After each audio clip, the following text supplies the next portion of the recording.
지난 한 주간도 하나님의 은혜가 여러분들의 삶에 이끄셨을 줄로 믿습니다. 지난주까지 요한복음의 말씀을 함께 나누었습니다.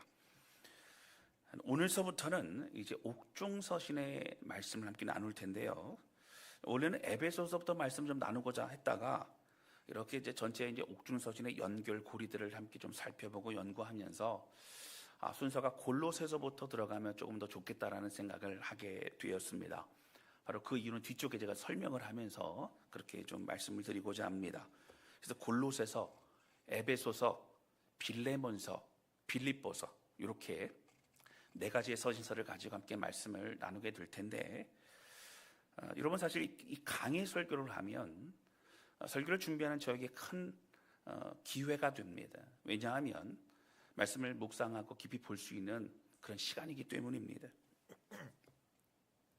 아무쪼록 이 옥중서신을 통해서 사도 바울이 전하려고 했던 이 복음의 진수를 깊이 경험하는 저와 여러분 되시기를 주님의 이름으로 축원합니다. 말씀을 준비하는 저를 위해서도 좀 기도해 주시고 듣는 모든 성도들에게도 하나님이 더욱더 깊이 알아가고 또 만나는 시간 될 수 있도록 기도해 주시기를 부탁을 드립니다.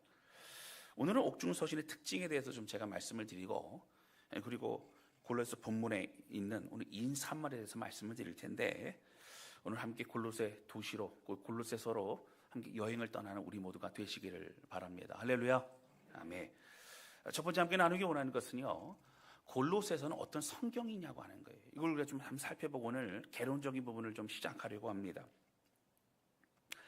자, 오늘부터 나누게 되는 골로새서의 말씀은 사도 바울이 1차, 2차, 3차 전도 여행을 마치고 잡히는 줄 알면서도 예루살렘으로 가서 그곳에서 유대인들에게 잡히고 로마로 이제 붙잡혀 가게 되는 그런 일들이 벌어집니다. 그래서 압송된 이후에 로마에서 재판을 받는 과정 속에 그는 감옥에 갇히게 되고, 앞쪽에서는 연금 상태로 갇힙니다. 그러니까 작은 원룸 같은 새방 속에서 밖에 나가지 못하고 그 안에서만 지내야만 됐고요. 또 이후에는 로마의 지하 감옥, 차디찬 그 감옥 속에서 참 힘들고 어려운 시간을 보내다가 사형을 받게 됩니다. 그가 마지막 가이사랴 황제의 재판을 받는 동안 그는 연금 상태와 또 지하의 감옥에서 그가 살아가는 교회들에 대해서 여러 가지 편지를 보내게 됩니다. 근데 그 중에서도 오늘 본문의 말씀, 오늘 함께 나누었던 것처럼 골로새서, 에베소서, 빌레몬서, 빌립보서는 바로 옥중에서, 감옥에서 보낸 편지이기 때문에 옥중서신이라고 우리가 그렇게 부르게 된다라고 하는 것이죠. 사도 바울은 감옥에 갇혀 있어서 가지 못하지만 그의 성도들을 사랑하는 애끓는 마음을 사실 편지로 쓰게 됩니다. 교회 안의 여러 문제와 어려움들을 그것을 권면하고 바르게 교회를 세우기 위해서 편지의 내용을 쓸 뿐만 아니라 그를 돌보고 또 사람들을 보내서 애쓰고 수고하면서 또 많은 여러 도움을 준 그런 빌립보 교회, 또 많은 교회들에게 감사의 표현을 하고 있다라고 하는 것입니다. 그리고 또한 교회 안에서 복음의 일들을 감당하는 수많은 그런 사람들에게 문안하고 격려하는 내용이 바로 사도 바울의 서신서입니다. 13개의 편지가 그 서신서가 바로 신약 성경에 포함되어 있습니다. 바로 사도 바울의 편지지요. 옥중서신을 살펴보면서 그 특징에 이제 따라 정하게 됐는데 순서를 정했죠. 골로새서, 에베소서, 빌레몬서, 빌립보서입니다. 자, 그러면 그 특징들을 좀 살펴보고 오늘 개론적인 부분을 말씀드리려고 그래요. 다 기억 못해도 이렇구나라고만 정도만 기억해도 아마 좋을 것 같습니다. 자, 골로새서는 사도 바울이 로마로 압송이 되고 로마의 감옥, 특별히 연금 상태에 있을 그때에 주후 60년에서 62년도경에 보내어진 서신서 편지입니다. 골로새 교회에 보냈지요. 골로새 교회는 사도 바울이 세운 교회는 아닙니다.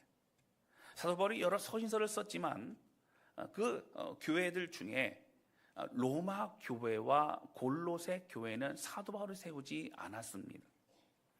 에베소에서 사도 바울이 그 3년간이나 거기서 말씀을 가르치고 사역을 하게 됩니다. 그때 2년 동안은 두란노 서원이라는 곳에서 신학적인 말씀을 가르치고 양육을 하죠. 그때 말씀을 듣고 은혜를 받은 에바브라라고 하는 사람이 자신의 고향으로 돌아가 교회를 세우게 됩니다. 바로 그것이 골로새 교회라고 하는 거예요. 에바브라는 사도 바울로 가르침을 받았고, 또 사실 목회를 하면 너무 여러 가지가 어렵지요. 그런 상황 속에서 사도 바울에게 교회 상황을 편지로 보내고 또 사람에게 또 보내고 하면서 사도 바울에게 영적인 가르침을 받았고, 사도 바울은 에바브로를 통해 골로새 교회를 여러 가지 협력하고 돕고 섬겼던 것을 볼 수 있다라고 하는 거예요. 골로새 교회는 소아시아, 지금의 튀르키예죠. 이 터키 지역의 서부에 있는 도시입니다. 우리가 잘 알고 있는 라우디게아와 또 히에라폴리스라고 하는 그 도시가 근처에 있는 그런 지역입니다. 원래 골로새라고 하는 이 도시는 물류와 상업의 중심지였어요. 근데 이 물류와 상업의 중심지였던 이 도시가, 이 중심지가 점차 서쪽으로 이렇게 이동을 하게 돼요. 그러면서 나중에 로마 제국, 로마의 시대에서는 생각보다는 조금 작은, 다른 도시보다 조금 작은 도시로 그렇게 있게 됩니다. 그러나 여전히 로마 시대에도 이 도시적으로는 종교적인 여러 가지 우상과 또 많은 것들이 종교가 있게 되고요. 그리고 또 우상이 있게 되고 철학과 모든 것이 특히 엉켜져 버리게 됩니다. 한 번 정도 들어보셨을 것 같은데요. 프리기아라고 하는 토착 신비 종교가 바로 그 골로새라고 하는 지역에 많이 있었다라고 하는 거예요. 헬라 철학과 사상과 모든 것들이 바로 그 안에 있었습니다. 자, 그러한 지역, 여전히 로마 제국의 영향력과 그 헬라 문화와 이런 것들이 있었던 지역에 에베소에서 사도 바울의 복음을 듣고 은혜를 받은 에바브라가 이제 가서 교회를 세우죠. 근데 문제는 이 골로새 교회가 주로 이방인들이 모여있는 교회였다는 거예요.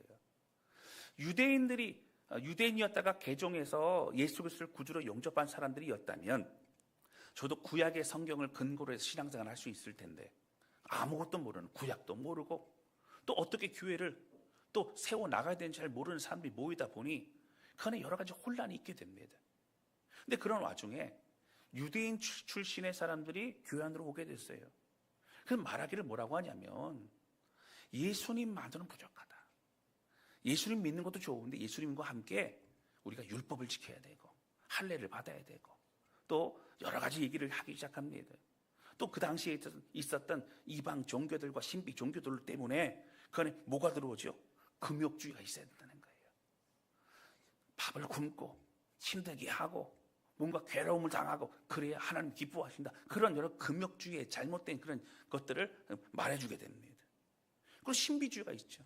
천사를 숭배하고 그리고 뭔가 환상과 모든 것을 기대하면서 그것이 중요한 거라고 생각을 합니다. 그래야 구원받을 수 있다.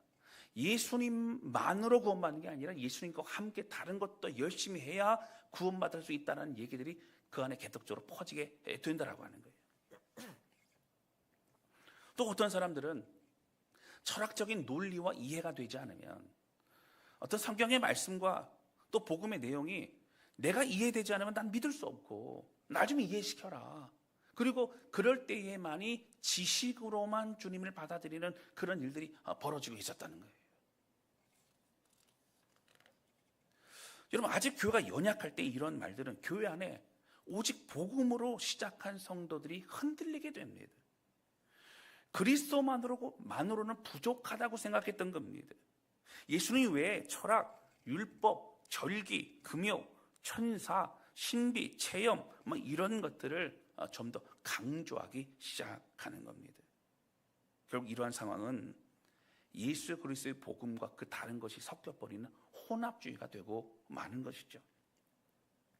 이러한 소식을 들은 사도 바울은 로마로 압송이 되어서 그 안에 재판을 받게 되는 어려움 속에 있었지만 사랑하는 에바브라가 있었던 그 골로새 교회를 사실 늘 기도하고 함께 협력했던 그 교회를 외면할 수 없는 거예요. 그 사랑하는 마음으로 그 교회 편지를 쓰면서 예수 그리스도가 누구신가? 복음이 무엇인가? 오직 예수 그리스도만으로 구원받고 오직 예수 그리스도만이 우리의 가장 유일한 생명이요 구원의 길이라고 설명하는 책이 바로 골로새서라고 하는 것이죠. 그래서 이 골로새서는 예수님을 얘기하는 이 기독론이 굉장히 중요하게 다루어지고 그 기독론의 중심이 바로 골로새서라고 하는 것입니다. 그리고 에베소서는요, 에베소라고 하는 지역을 이해해야 됩니다. 에베소라고 하는 지역은 골로새와 마찬가지로 소아시아 이 튀르키예 지역에 있는 그런 위치에 있었습니다. 이 에베소는요, 그 튀르키예 지역에서 가장 큰 도시였어요.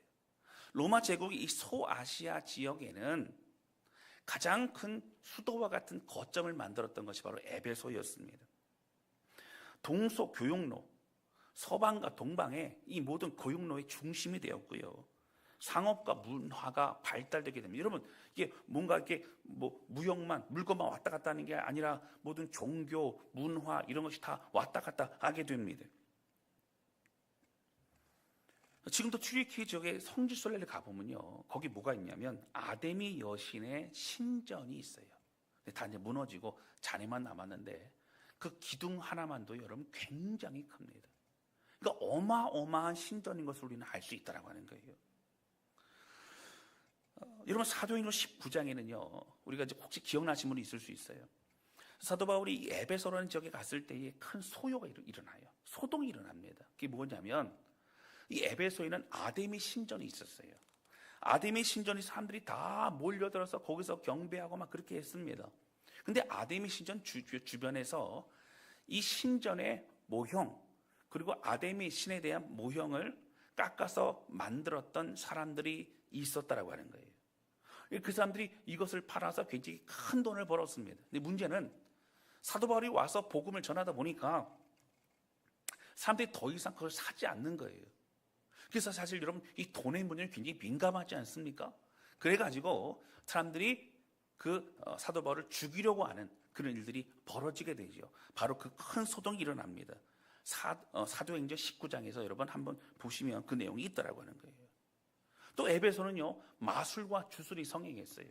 온갖 종교, 온갖 이방 또 우상들이 가득했던 곳입니다. 여러분, 이 마술이라고 하면 우리가 보통 이 눈속임, 손으로 이렇게 눈속임해서 그냥 재미와 어떤 그런 것을 이렇게 보여주는 거로 생각할 수 있지만, 당시에 이 마술이라고 하는 것은요, 어떤 신비한 악한 영혼을 위한 체험이라든가 이런 것들을 말합니다. 거기에 마음을 빼앗겨 버리는 거예요. 여러분, 에베소는 소아시아 지역의 중심 도시였고 상업과 무역이 발달했기 때문에 여러 민족이 그 안에 있었습니다. 그래서 사도 바울은요, 이곳에서 3년이나 말씀을 가르치고, 특별히 이 두란노라고 하는 이곳에서 2년이나 신학생들을 가르치듯이 그렇게 온전히 양육하고 세우는 일들을 집중하게 된다라고 하는 거예요. 여러분, 이러한 종교적이고 또 세속적인 유혹과 혼란뿐만 아니라 이 에베소 교회는 무엇이 있었어요? 유대인과 이방인 그리스도인의 갈등이 있었습니다. 유대인 출신의 그리스도인, 유대인이었지만 예수님을 나의 구세주로 믿고 그 주님을 따르게 된 사람들이 이 에베소라는 곳에도 모이죠. 왜 모였어요? 소아시아 지역에 있는 거점 도시잖아요. 그러니까 그곳에 모입니다. 우리나라도 살려면 주로 어디 가기를 원해요? 수도권에 살기를 원하죠. 그게 모여들었는데 거기에 또 이방인들, 그리스도인이 있었죠. 그들이 서로 한 교회에서 이렇게 지내면서 문제가 뭐예요? 서로 갈등이 있는 거예요. 나는 원래 하나님이 기뻐하시는 유대인 출신이야. 나는 이제 새롭게 복음으로 된 나는 이방인 출신이야. 그런데 유대인 출신은 너무 교만해. 서로 간의 갈등과 비난과 비교와 이런 것들이 많았다라고 하는 것이죠. 사도 바울은 어떻지요? 이런 교회의 갈등 속에 그는 교회 공동체가 무엇인가를 좀 설명해야겠다. 우리가 받은 복음이 무엇이고 그 복음으로 이루어진 교회가 무엇인가를 설명했다는 마음을 가지고 에베소서를 쓰게 됩니다. 그래서 에베소서는요, 주로 교회론이 나와요. 교회에 대한 내용이 나옵니다. 그럼 교회를 알고 싶으면 에베소서를 읽으시면 되는 거예요. 또한 에베소서에는 다른 은사와 여러 환경의 사람들이 있었어요. 에베소 교회가 그렇죠. 근데 여러 다른 사람들이 있는데 문제는 뭐예요? 교회가 시끌벅적한 거예요. 유대인 출신의 그리스도인, 이방 출신의 그리스도인만 있는 게 아니라 여러 민족, 여러 그런 사람들이 있었기 때문에 각양 다른 모습, 다른 그런 생각들이 가지고 있는 거죠. 그러다 보니 어떻게 우리가 하나 될 수 있지? 어떻게 지금 교회로 예배드릴 수 있지? 사도 바울이 강조하는 것은 교회는 예수 그리스도가 머리 되신 그 주님을 따르는 하나의 믿음의 공동체라는 거예요. 그리고 교회는 그 머리 안에 우리가 함께 연결된 한 몸이라는 거예요. 그 주님이 임재하시는 성전이라는 거예요. 그런 얘기들을 이제 하고 있는 것이죠. 우리가 잘 아는 것처럼 에베소 6장에 보면 영적 전쟁에 대한 얘기가 굉장히 강조됩니다. 그러면서 전신갑주 이야기가 나오죠. 이 전신갑주는 당시 늘 옆에 보이던 로마 군사들의 그 갑옷을 빗대어서 쉽게 설명해주고 있는데, 여러분 왜 영적 전쟁, 왜 전신갑주에 대한 얘기를 할까요? 여러분 에베소는요, 그 어떤 때보다 어떤 장소보다 많은 우상, 특별히 아데미 신전을 비롯한 많은 우상과 또 세속과 철학과 이 모든 것들이 교회를 흔들어 놓기 때문이라고 하는 거예요. 깨어있어라. 그리고 전신갑주를 입고 믿음을 싸워 나가자라고 하는 얘기를 하고 있더라고 하는 거예요. 자, 그 다음에 세 번째 빌레몬서 얘기도 좀 하겠습니다. 오늘 얘기 다 하고 나면 여러분 옥중서신 끝내는 거예요. 할렐루야. 네. 자, 빌레몬서는 다른 여러 선지서 중에서도 개인에게 보낸 편지입니다. 빌레몬이라고 하는 사람들이 보낸 편지예요. 이 골로새 교회가요, 어디에 있었냐면 바로 빌레몬이라는 사람의 집에서 시작이 돼요. 그럴 정도로 이 빌레몬이라는 사람은 굉장히 믿음이 있었고 헌신적인 사람이었습니다. 제가 필리핀 바교에서 목회를 할 때에 교회 성도들이 늘어나면서 교회 자리로만은 좀 여러 가지 어려운 거예요. 교회에 있었던 우리 장로님, 권사님 부부가 본인의 집을 오픈합니다. 주일만 되면요, 아무나 가서 거기서 성경 공부, 아이들 모이기도 하고 거기서 또 나눔도 하고 뭐 이렇게 됩니다. 근데 보니까 아이들이 가서 모두 망가뜨리기도 하고 뭐도 하고 뭐 이러다 보니까 여러분 너무 힘들어요. 헌신이 없이는 그렇게 집을 오픈할 수가 없어요. 그런데 축복이죠. 빌레몬은 그런 사람이었어요. 그런데 사도 바울이 로마 감옥에 이렇게 갇혀 있고 그러는데 거기서 누구를 만나냐면 오네시모라고 하는 사람을 만납니다. 근데 오네시모에게 복음을 전하고 그리고 말씀을 양육하는 어느 날 그러는 거예요. 사도 바울 선생님, 저는 사실은 너무너무 큰 죄인입니다. 알고 보니까 이 오네시모가 빌레몬이라는 이 주인의 집에 있었던 노예였어요. 종이었어요. 그런데 그가 이 주인의 어떤 물건을 훔쳐가지고 도망가게 됩니다. 여러분 우리나라 예전에도 그랬지만 노예나 어떤 종이 도망을 가면요 죽여요. 왜 그러냐면 다른 노예나 다른 존재들이 도망가지 엄두도 못 내도록 그렇게 크게 처벌하고 죽입니다. 그런데 여러분 오네시모는 도망을 갔을 뿐만 아니라 주인의 물건을 훔쳐갔던 사람이죠. 근데 사도 바울이 그에게 복음을 전하고 그가 변화가 되고 그가 성장하는 모습 보면서 이 영혼을 그냥 뒀다가는 언젠가는 잡혀 죽을 수 있고 늘 눌림과 죄책감 살아갈 수밖에 없다라는 거예요. 그래서 이 빌레몬이라는 사람에게 편지를 보냅니다. 보내서 내가 오네시모를 만났고 사정 얘기를 다 들었고 그는 복음을 통하여 새롭게 변화된 사람이다. 내가 부탁하노니 오네시모를 용서하고 사랑으로 받아주면 좋겠다라고 보낸 편지가 바로 이 빌레몬서라고 하는 거예요. 여러분 오늘 우리나라에도 빈부의 격차가 심하고요. 우리나라에도 진보와 보수의 정치적인 성향이 굉장히 첨예합니다. 그래서 여러분 바깥에 나가서 말 잘못하면요 갑자기 적으로 돌변합니다. 진보와 보수가 여러분 굉장히 중요한 올코름의 문제가 된 것처럼 막 그래요. 그 갈등의 범위가 심하지요. 근데 여러분 오늘 이런 우리의 어떤 갈등과 이 어떤 다름에 대한 부분보다도 당시에 주인과 종의 관계, 더군다나 죄를 짓고 도망갔던, 그러고 도망가서 더 이상은 이제 살 수 없는 그런 존재인 오네시모를 받아주고 더군다나 교회 리더로 세우게 되는 것은 엄청난 큰 일이라고 하는 것입니다. 다시 말씀드리면 여러분 있을 수 없는 일이라고 하는 거예요. 근데 그러한 일을 빌레몬은 받아들이고 순종하고 그 일을 이루게 됩니다. 여러분 이것은 무엇이죠? 빌레몬은 어떤 내용이에요? 에베소서를 통해 교회 공동체가 어떠한 것인지를 배우게 된 당시의 모든 성도들, 그리고 지금 우리도 마찬가지예요. 그것이 실제적으로 교회 안에 어떠한 실천과 어떠한 적용이 될 수 있는가, 그렇게 벌어진, 그렇게 차마 상상하지도 못하는 그 일들을 교회 안에 이룰 수 있는 것은 예수 그리스도의 복음과 은혜가 삶에 이루어지는 열매가 되고 있다라고 하는 거예요. 그것을 한 사건을 통해 우리에게 보여주고 있는 그 내용이 빌레몬서라고 하는 것입니다.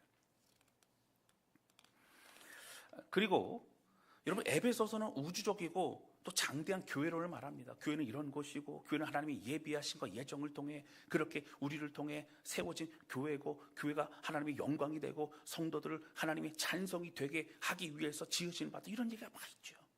자, 그런데 빌레몬서는 오네시모라는 한 사람의 이야기를 다루면서 이 교회 공동체가 실제적으로 이제는 어떻게 이루어져 가야 되는지, 갈등이 있지만 갈등을 어떻게 새롭게 할 것인지, 다름이 있지만 어떻게 연합할 수 있는지를 보여주는 것이 바로 빌레몬서라고 하는 것입니다.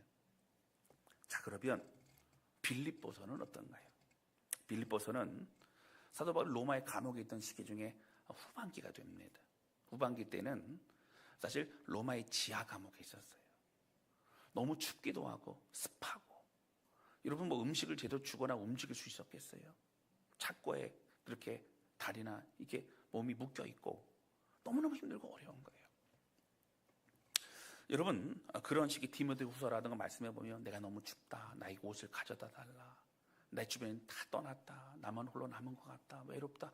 사도 바울마저도 참 외로움을 느끼고 힘들었던 바로 그 환경이 바로 빌립보서를 쓸 때의 환경이었다라고 하는 거예요.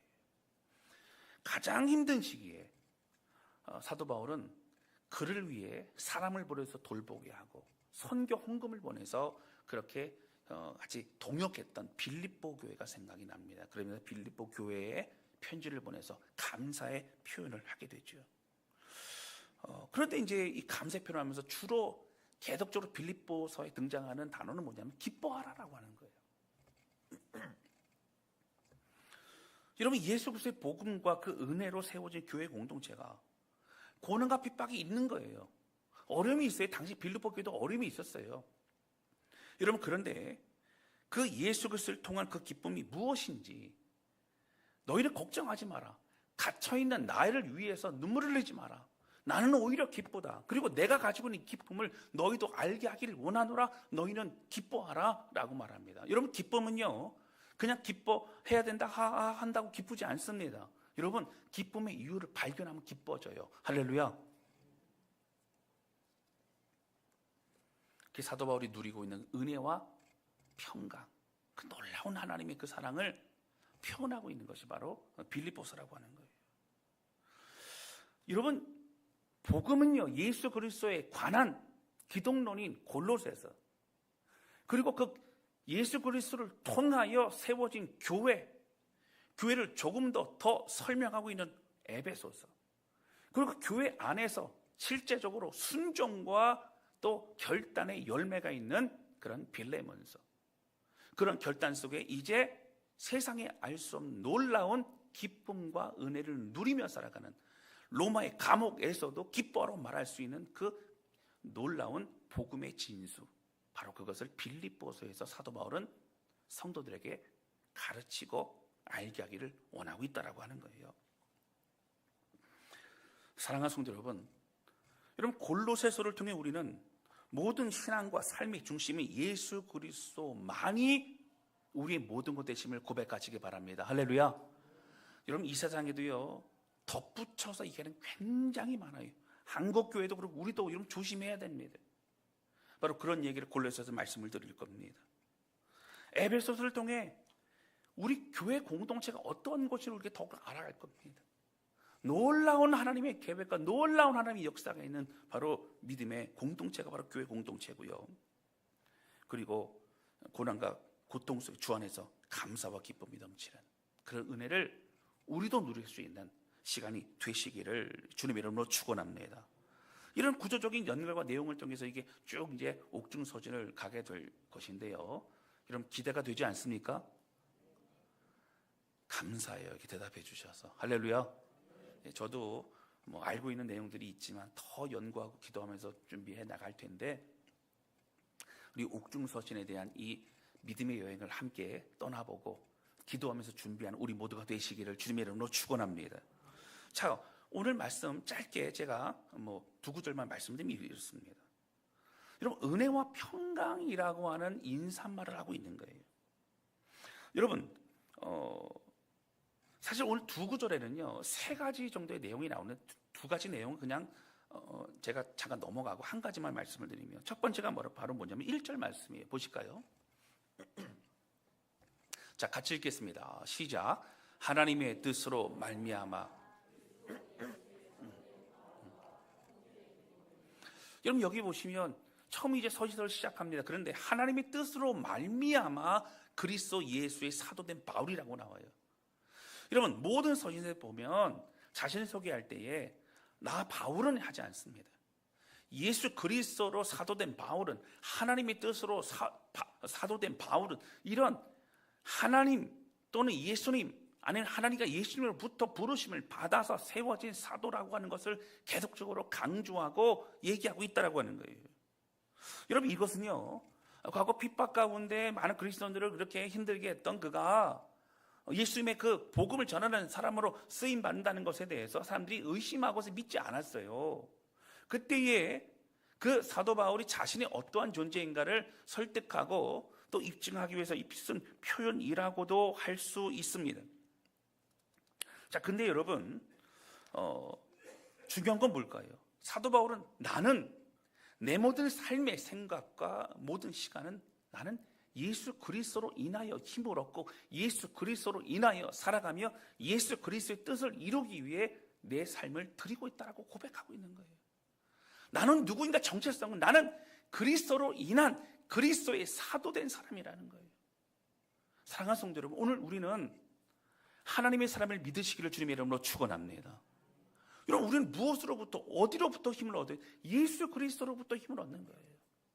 오늘 우리가 살아가는 방향은 다른 게 아니에요. 예수님의 사람은 예수님이 가신 그 길을 따라가는 거예요. 할렐루야. 여러분, 우리가 곤곡 힘들 때 우리가 바라봐야 될 것은 다른 환경과 의지할 다른 존재가 아니라 오직 하나님 주님밖에 없다라고 하는 거예요. 그럴 때 우리는 주님 앞에 설 수 있는 거예요. 사도 바울은 그걸 아는 거예요. 인사할 때마다 예수 그리스도의 사도된 나 바울은, 하나님으로부터 부르심 받아 사도된 나 바울은, 계속 고백하면 나는 하나님으로부터만 힘을 얻고 그 안에 거하기를 원한다는 고백을 하고 있는 것입니다. 두 번째는 2절 볼까요? 같이 읽겠습니다. 시작. 골로새에 있는 성도들 곧 그리스도 안에서 신실한 형제들에게 편지하노니 우리 아버지 하나님으로부터 은혜와 평강이 너희에게 있을지어다. 아멘. 여기 보시면 그리스도 안에서라고 나와요. 좀 제가 늘 강조하지만 사도 바울의 서신서에는 그리스도 안에서, 하나님 안에서, 예수 안에서 이런 표현들이 굉장히 많이 나옵니다. 여러분, 안에서가 뭘까요? 여러분 기억나실까 모르겠어요. 요한복음 15장에 보면 예수님이 참 포도나무에 대해서 설명해 주죠. 나는 에고엠이 난 참 포도나무다. 가지가 붙어 있는 것처럼 그냥 붙어만 있는 게 아니라 너희가 내 안에, 내 말이 너희 안에 거하면 너희는 무엇을 구하든지 풍성하게 이룰 것이다. 주님 말씀하시죠.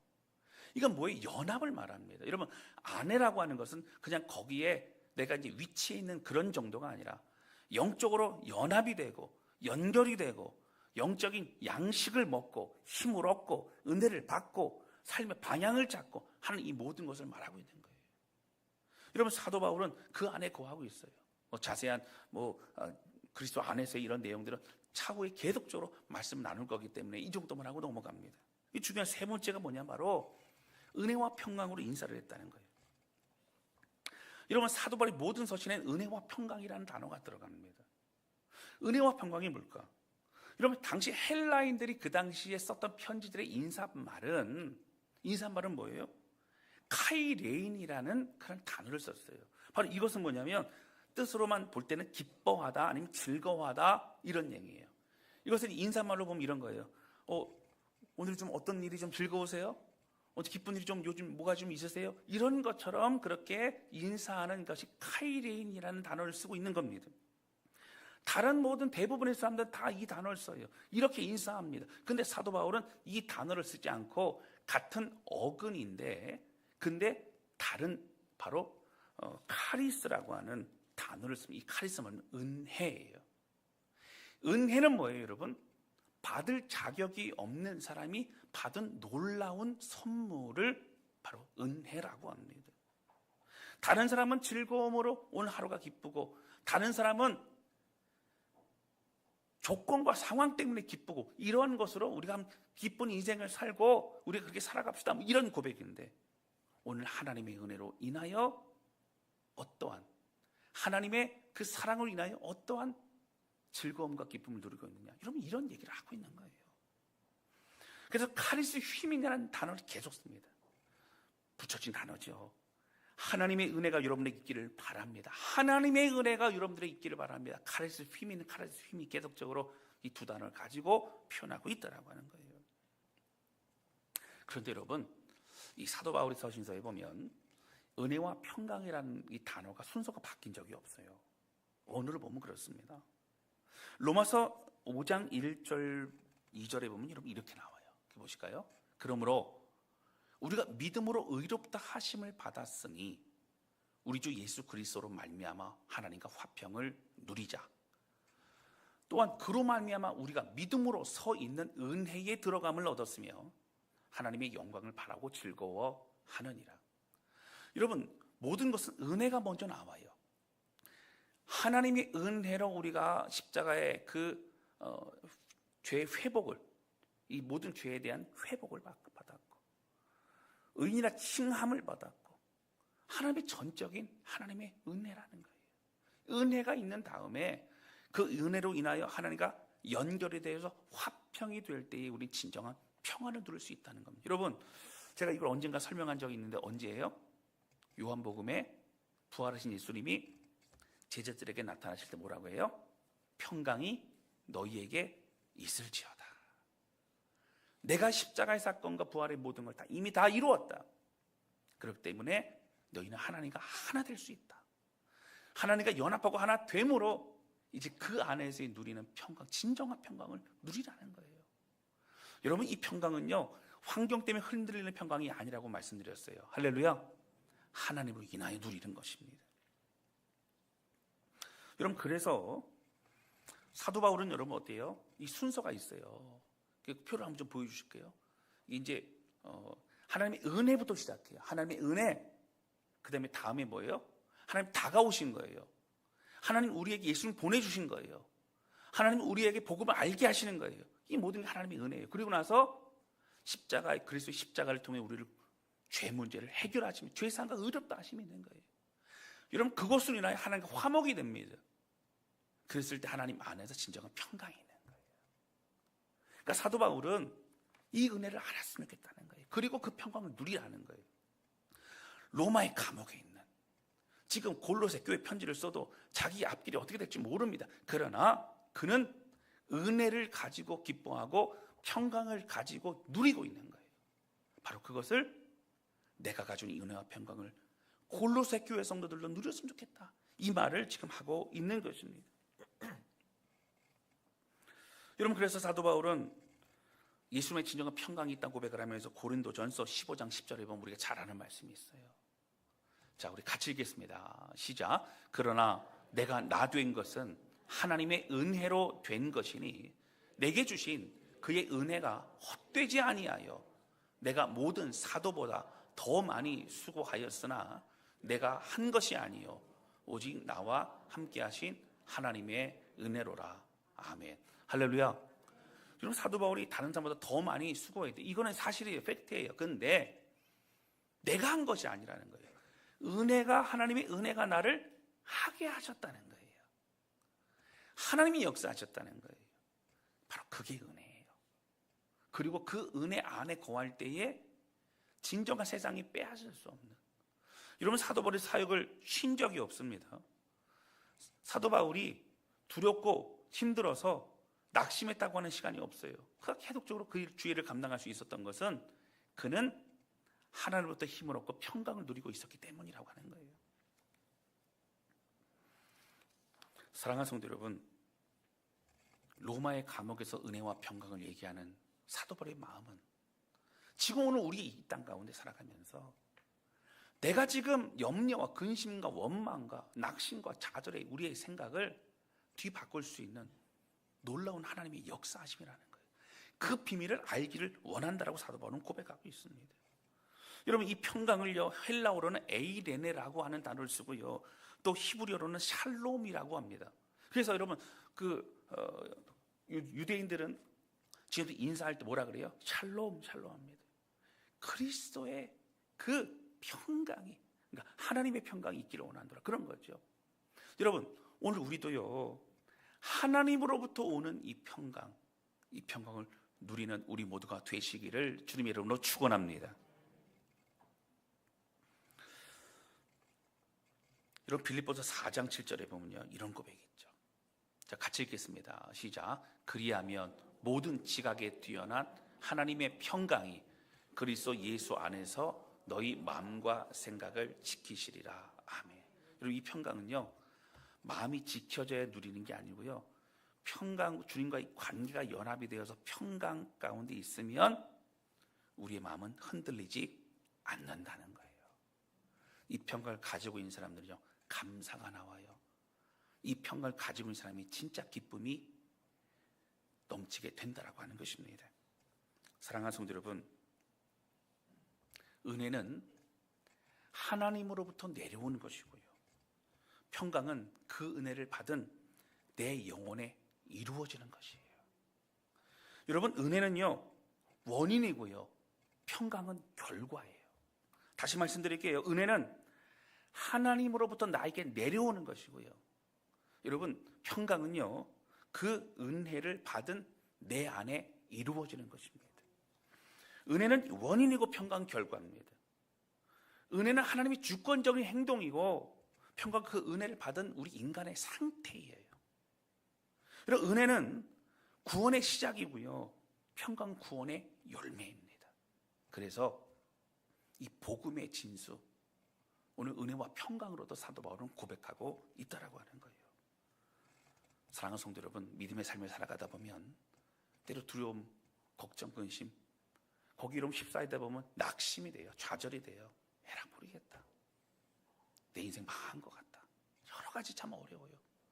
삶을 만나기도 싫고 원망스럽고 참 힘듭니다. 그런데 여러분, 또 봉사와 섬기도 마찬가지, 목회도 마찬가지고 우리의 모든 예배도 마찬가지죠. 여러분, 우리가 누려야 될 것은 은혜로 인한 진정한 평강입니다. 여러분, 그 안에서 하나님 마음껏 예배하고 살아계신 주님을 만나는 그러한 우리 모두가 되시기를 주님의 이름으로 축원합니다. 이제부터 골로새서부터 시작되는 옥중서신의 말씀 계속 나눌 텐데, 하나님, 정말 우리 안에 예수 그리스도가 누구신지, 그리고 예수 그리스도를 통한 교회 공동체가 무엇인지, 이제 우리가 그 실천의 삶을 살아가고 내 자신이 바뀌고 우리가 바뀌어지고, 그리고 주님의 은혜 안에 있는 진정한 기쁨을 누리는, 기뻐하는 우리 인생이 되기를 원합니다. 우리 고백하며 또 은혜와 평강을 누리는 삶이 되기를 원합니다. 고백하는 우리 모두가 되시기를 주님의 이름으로 축원합니다. 이 시간 찬양 주 앞에 드리면서 기도하는 시간을 갖도록 하겠습니다.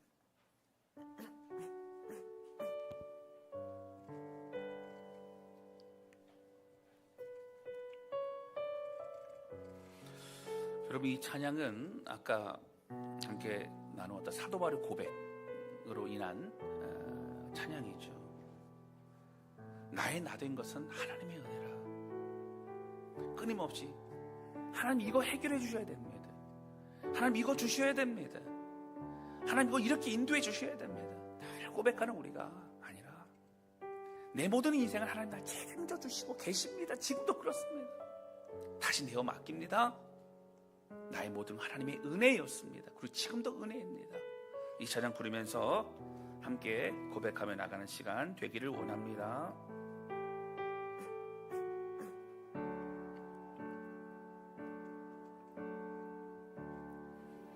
나를 지으신 네가 하나님, 나를 부르신 네가 하나님,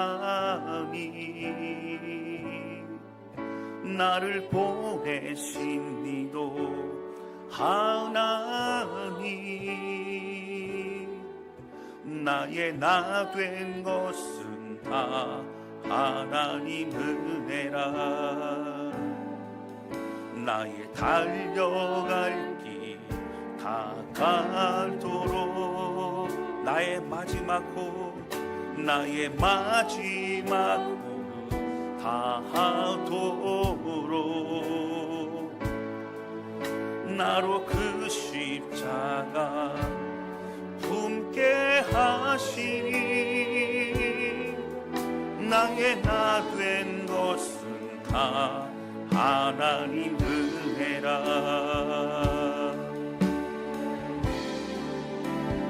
한량없는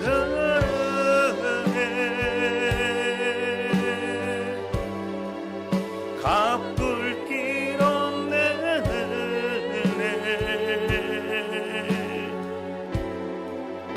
내 삶을 애워싸는 하나님의 은혜, 하나님의 은혜. 나 주저함 없이, 나 주저함 없이 그 땅을 밟음도 나를 붙드시는, 나를 붙드시는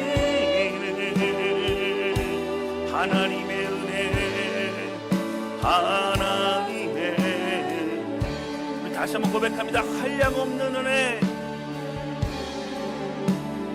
한량없는 은혜, 갚을 길 없는, 갚을 길 없는 은혜, 내 삶을 애워싸는, 내 삶을 애워싸는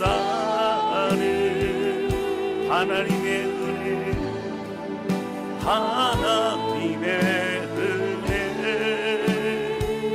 나 주저함 없이, 나 주저함 없이 그 땅을 밟음도 나를 붙드시는 하나님의 은혜, 하나님의 은혜. 함께 기도하기 원합니다. 하나님 아버지, 옥중서재의 말씀을 시작합니다. 오늘 주신 말씀처럼 하나님 주님의 은혜가 평강이 우리 안에 가득하게 하여 주시고, 하나님의 은혜를 깊이 깨닫고 나를 향해 아들을 내어주시고 아들을 죽이시기까지 날 하나님의 자녀 삼아주신 은혜 가운데 거하게 해주시고, 그리고 그 은혜로 인하여 하나님과 연합이 되어 주님 안에 진정한 평강을 누리는 삶이 되게 하여 주옵소서. 하나님, 사도 바울이 누리고 사도 바울이 감격하고 사도 바울이 승리할 수 있었던 비결을 오늘 우리도 누리며 주의 길을 걸어가게 하여 주옵소서. 우리 간절한 마음으로 고백하며 주 앞에 기도하기 원합니다. 같이 기도하시겠습니다. 오 하나님 아버지, 고백하며 기도합니다. 오늘 우리 함께 주님을 찬양합니다. 하나님, 오늘 우리에게 그리스도의 은혜와 그 평강을 더욱더 알게 하여 주시고 그 은혜 안에 거할 수 있도록 붙잡아 주시옵소서. 하나님, 오늘 이 시대에도 교환의 갈등 어려움이 있습니다. 오늘 이 시대에도 다른 많은 것들이 복음을 훼손하고 흔들어 놓을 때가 많습니다. 하나님, 이 옥중 서신을 통하여 오늘 결단하며 주 앞에 나아갑니다. 하나님, 순종할 수 없을 것만 같은 이 모든 것들도 순종할 수 있는 은혜와 믿음도 더해 주셔서 하나님의 원하신 그 길로 나가는 우리 모두가 되게 해주시고 빌레몬의 오네시몬을 받아들이고 공동체의 리더로 세워 주었던 것처럼 오늘 우리도 그러한 충만한 은혜로 거할 수 있도록 붙잡아 주시기를 원합니다. 우리 모든 백성들의 삶을 기억하여 주시고 날마다 함께해 주시며 하나님의 은혜와 말씀 안에서 날마다 승리하며 살아갈 수 있도록 우리 하나님 붙드시고 주님 역사하여 주시옵소서. 오 주님, 주님을 찬양합니다. 하나님 아버지, 오늘 말씀을 통해 골로새도를 비롯한 옥중 서신의 계로를 함께 나누었고 또 오늘 말씀 통해 은혜와 평강이 무엇인지를 깨닫게 하시니 감사합니다. 하나님의 놀라운 은혜, 사도가 늘 고백했던 그 은혜, 십자가의 보혈과 우리를 사랑하시고 끝까지 놓지 않으시는 그 은혜를 날마다 깨닫고 누리게 하여 주시고 그 은혜로 인해 하나님과 하나 되게 해주시고 하나님 안에서 참된 평안을 누리는 우리 모두가 되게 하여 주옵소서.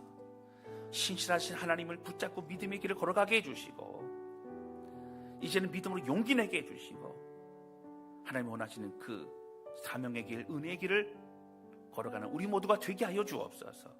하나님 홀로 영광 받아 주시옵소서. 예수님의 이름으로 기도하였습니다. 아멘.